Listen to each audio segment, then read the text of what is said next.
Joining us today on Automoblog is an absolute master of the art of drifting, with an illustrious career spanning over 2 decades. His exceptional precision with drifting and unwavering dedication to the sport has earned him a place in the history books. He was the first to win the Formula Drift Championship 3 times, with the all-time most head-to-head battle wins and the most podium finishes.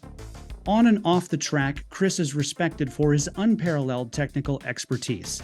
He often shares his passion for drifting and continues to be a wealth of knowledge for enthusiasts through various forms of media, including television and print, as well as his own social media channels like Instagram and YouTube.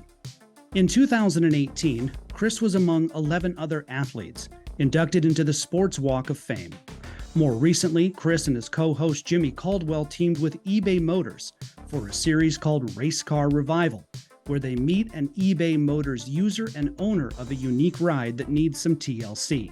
And with their know-how and parts from eBay Motors, Chris, Jimmy, and the rest of the crew get each ride back to track-ready shape, revealing the results to the owner after the build is complete. We are pleased to welcome to Automoblog Chris Forsberg. Chris, thank you for being here.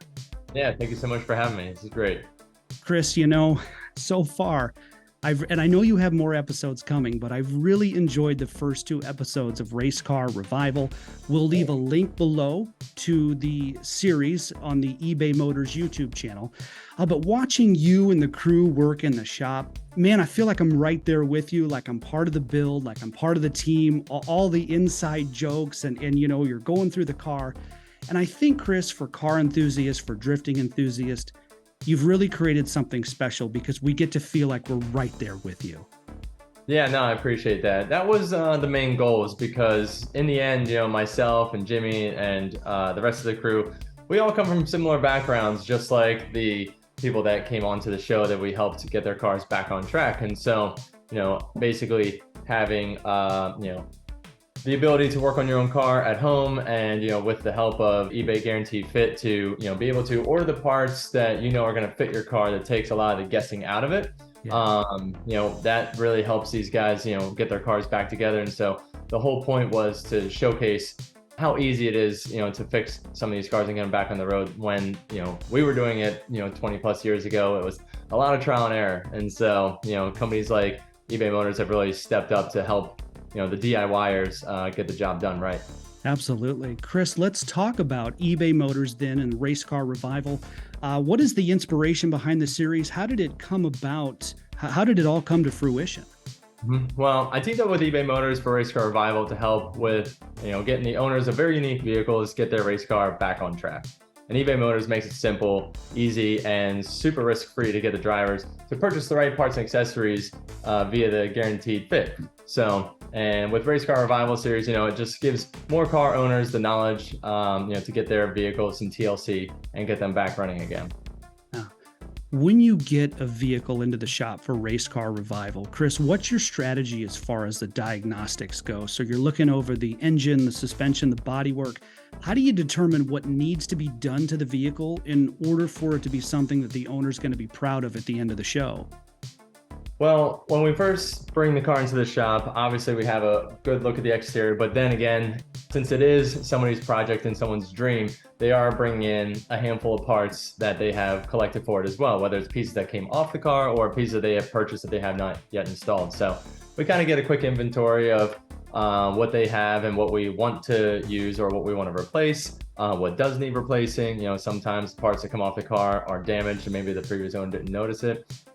But our main focus is, seeing what's missing, hopping on the app and ordering up the parts off eBay Motors to have everything that we need to put the car back together. And we typically work from, the inside out, if you will. So we'll start with the engine and drivetrain and get all the pieces that we need to get that car running. And so, like you see in the first episode, we had to go through a few things like the clutch was bad on it, motor mounts were a little worn out. So certain things like that we wanted to focus on before we put the engine back into the car, and then getting that thing fired up. And from there, we worked outwards to the suspension, the brakes, and then even some exterior components to, liven up the look of the car. Chris, do you and the team feel pressure to get these cars right? Because you have a person's dream vehicle and then the anticipation that they're going to see it at the end. they're trusting you with their baby, essentially. How do you and the team cope with that kind of pressure?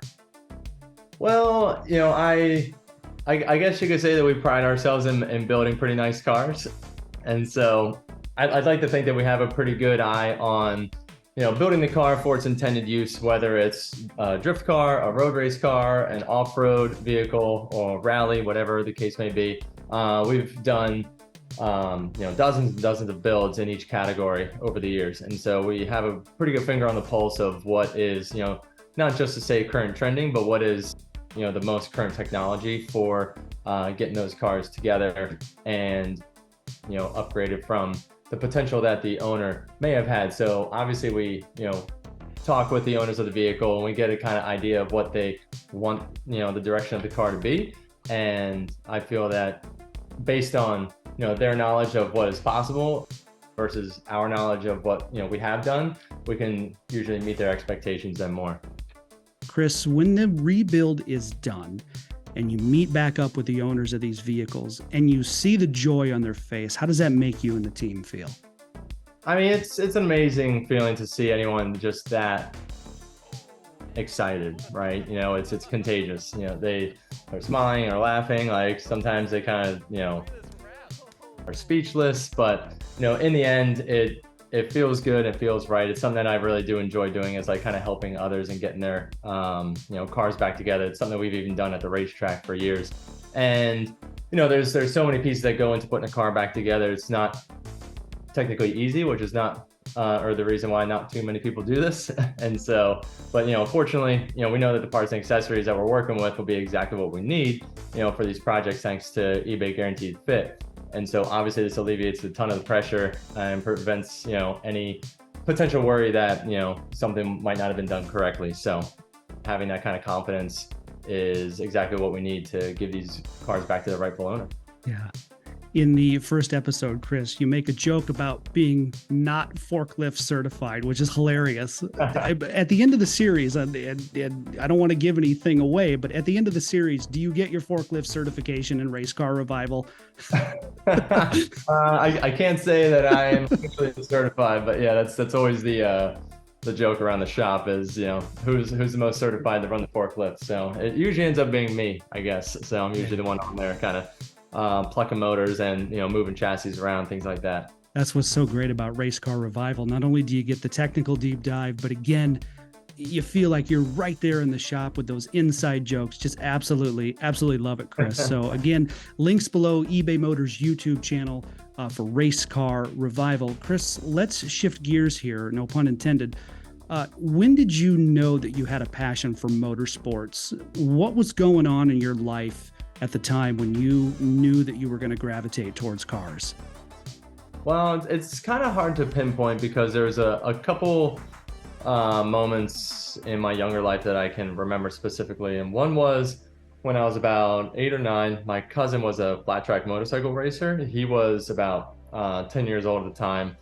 And he did that actually up until he passed away doing it when I was 21. So right when I started racing professionally, he actually had an accident and got hit by another motorcycle in the process. But yeah, it was, I would say my earliest memory of any motorsport would be going to see my cousin Aaron race his motorcycle, and it just like, the engines, the smell of the, race gas, things like that, just kind of like, really made you want to go back to it. And from there, my uncles were into drag racing because their father worked on a drag race team. And so that was my first experience with motorsports in the, four-wheel world.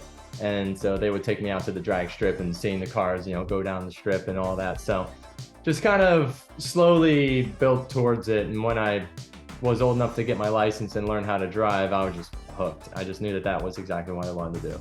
Yeah. Chris, I had, before we met, I had watched some other interviews with you, and I gotta commend you for this. Obviously, I love Race Car Revival. Like I said, there's a lot of, it's a great show. It's a great series. But in the early days of your career, you packed up your bags. You went to California for this scene that maybe nobody really knew if it was going to take off or not. I'm sure people thought you were crazy. Maybe even you thought you were crazy. But you pack up and go to California. Talk about your early years out there on the drifting scene, just packing up and living out of a suitcase, and there you go. Yeah, it was summer of '03, and we had just started running the first organized drifting events on the East Coast in New Jersey. And essentially around the same time, they started running events out in California. And so there was this big event that was in the summer of '03 that I wanted to take a shot at. So my friend Tony Angelo and I, we loaded up a truck, drove out, attended the event. Long story short, we didn't make it past the first round. And, because we kind of realized that our cars were not built as drift specific as we kind of thought they were. We're, the big fish in the little pond over on the East Coast. And so I was like, I'm fully committing to this, because you could kind of see the potential of growing on the West Coast, because import drag racing was on the decline and all of these companies were kind of taking their efforts towards drifting. And so I sold my RX-7, put a down payment towards a brand new Z, and put it on a trailer and went out to California, and was able to attract a lot of attention from partners and other companies, because I had a new vehicle that they were trying to build parts for. And so I was able to generate some support in those early years due to that. You've had a lot of successes over the years. But Chris, were there times over the last 2 decades where you look back and you say, I don't know how I got through that, but I did? What have been some of your hardest moments building this career in drifting? And then how did you get through those tough times?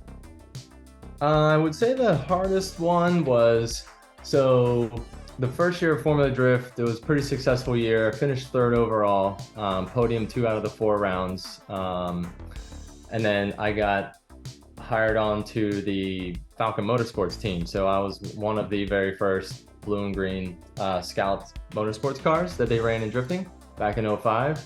And I worked with Falcon for 2005 and 2006. And essentially going into the '07 season, they let me go. It was just kind of a change of direction on things. And because it was still, things were really moving and shaking around those early years. And so I was left without a primary partner, a tire sponsor, like many different things, that you need, in order to go professionally. And so I was able to, drum up a small deal with a couple companies, basically just enough to kind of like get ourselves together and get out to the first couple races without really, an idea on how we're going to pay for the whole season.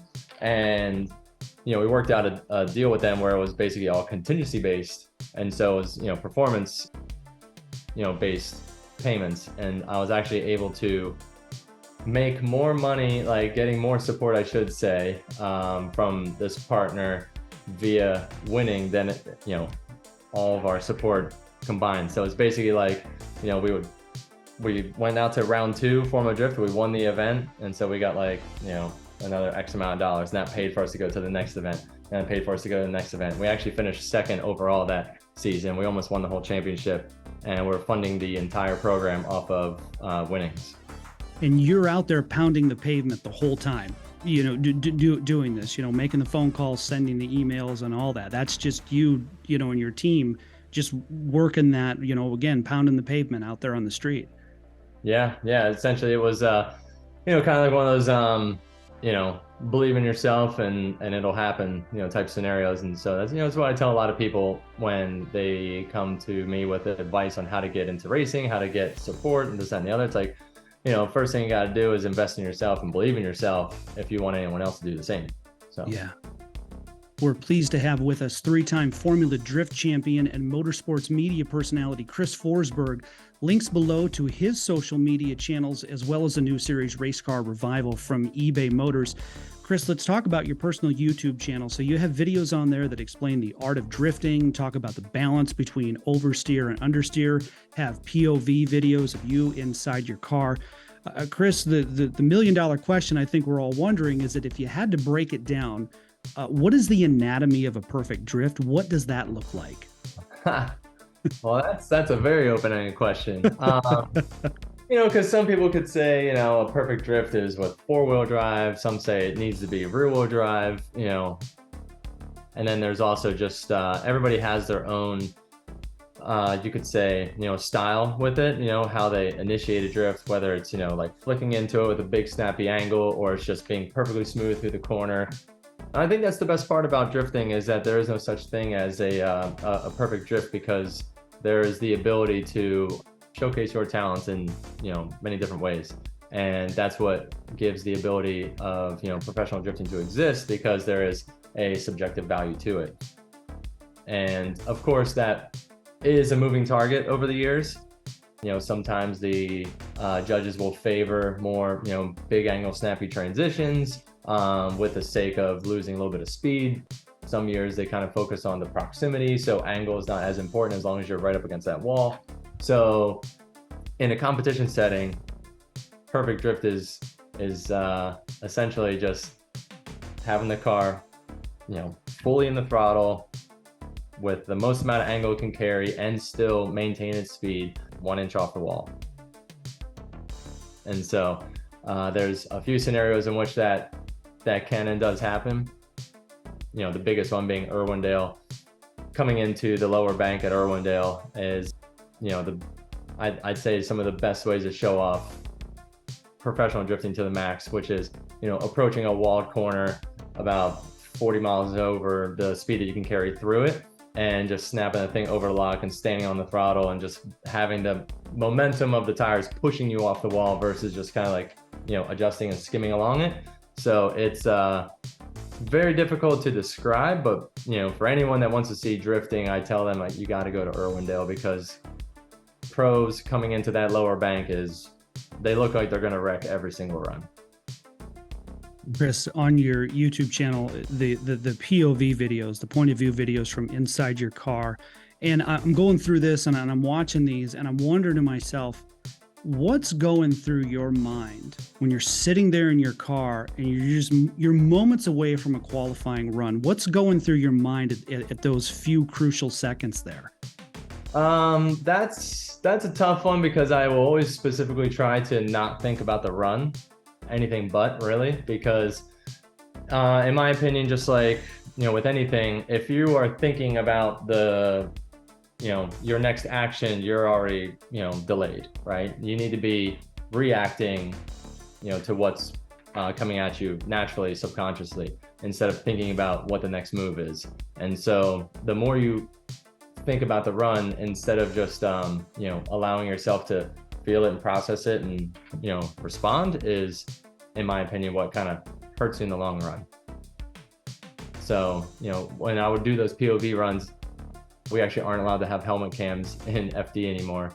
But what I would do is I would, purposely, video those runs, and then I would find the one that I felt was like the best, practice lap of the weekend, and I would just sit there and just watch it, like 30, 40, 50 times, and just, let that kind of run just burn into your head on, basically like your launch, where your shift points are, where your, clutch kick or handbrake is. You kind of like have the audio tone just like sunk into your head, if you will, more so than the visual. And it can help you kind of map through the course and help with your reactions through the course, if you kind of know what's coming, if you will.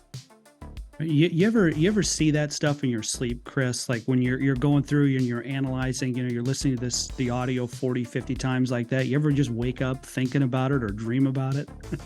I wouldn't say I can't really think of almost any time I've dreamt about driving, which is very strange when you think about it. But I've pretty much everything else, have like kind of woken up to. I've definitely done many of problem solving, scenarios in my head, in my sleep, when it comes to like building things or, assembling a car, or, kind of trying to design the right bracket.